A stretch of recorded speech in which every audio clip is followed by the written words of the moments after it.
and Literature, Tsinghua University, Taiwan for many, many years before he moved to Jiaotong University, Transportation. He moved to that university, to the Institute of Social Research and Culture Study of Jiaotong University in the year 2008, and ever since then he has been a professor at that institution.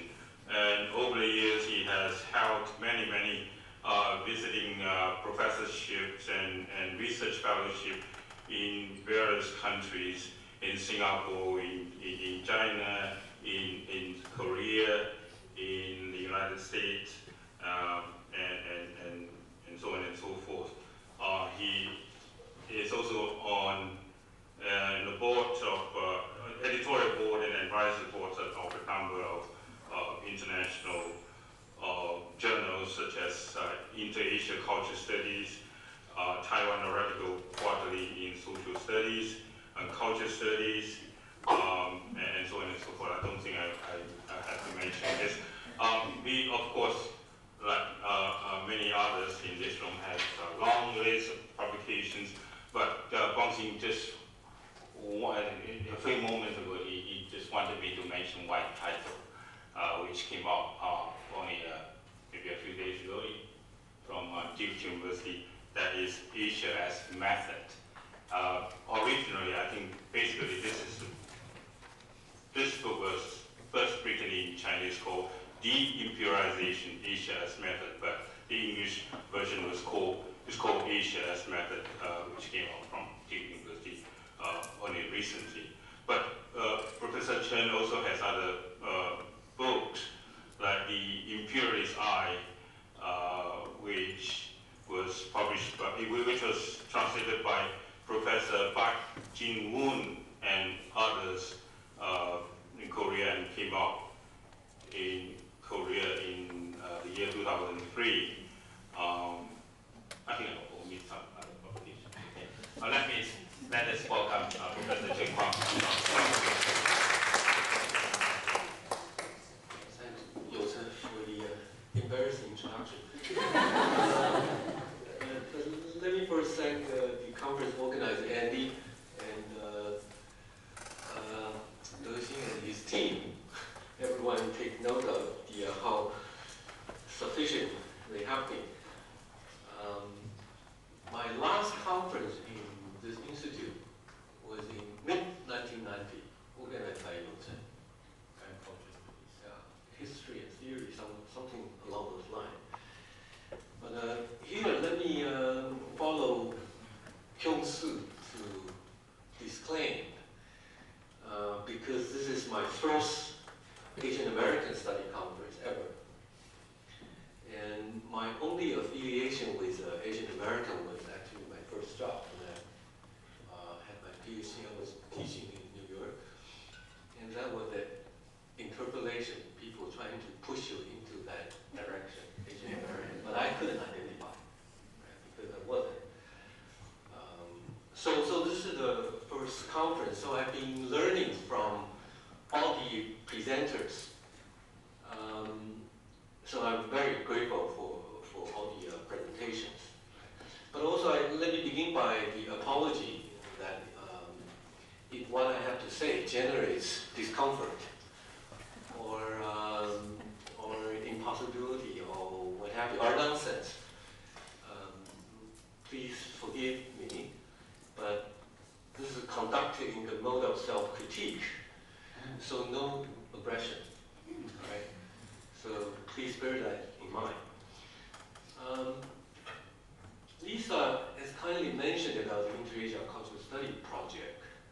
So in a way, I'm in a privileged position in the sense of moving around in the region. Right? So one thing I've been concerned with is people have already using the term knowledge production, right? Or what I call conditions of knowledge production, moving almost everywhere, if I can overgeneralize with no specificity, especially here. That's what I tried to say earlier. Everywhere you go, these besides the concern with the local ourselves, the community, and beyond that is the desired structure towards the U.S. academy, regardless of the field. Right? Asian American study can be changed to economics. Right? And economists here, actually, in Seneca, only recognize the existence of the U.S. Right? Even Japanese economy doesn't exist. I mean, when they publish and so on and so forth, not only economists, sociologists, right? Political science, history, what have you. So this is a general problem with the condition of knowledge, and this is the structure, from which we're looking at.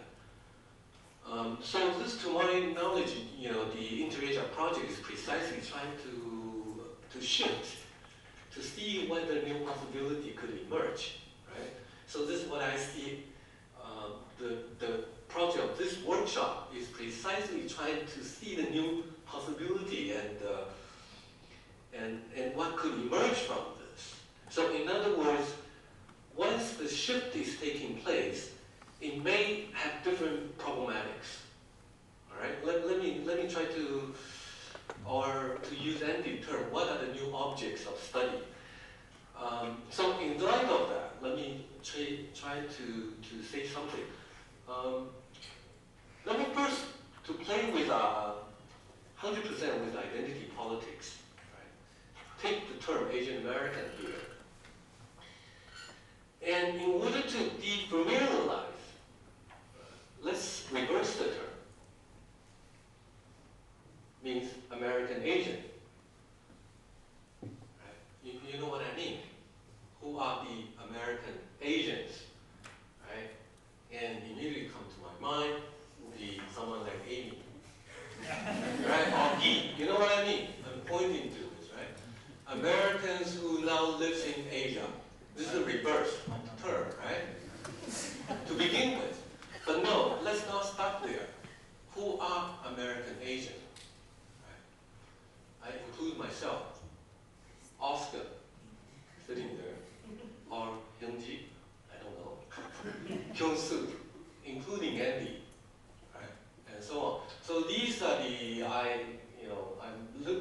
I spent a little bit less years than Oscar in the US, but I often, in total maybe doing graduate work and my first teaching job here, about 10 years, fairly done, right?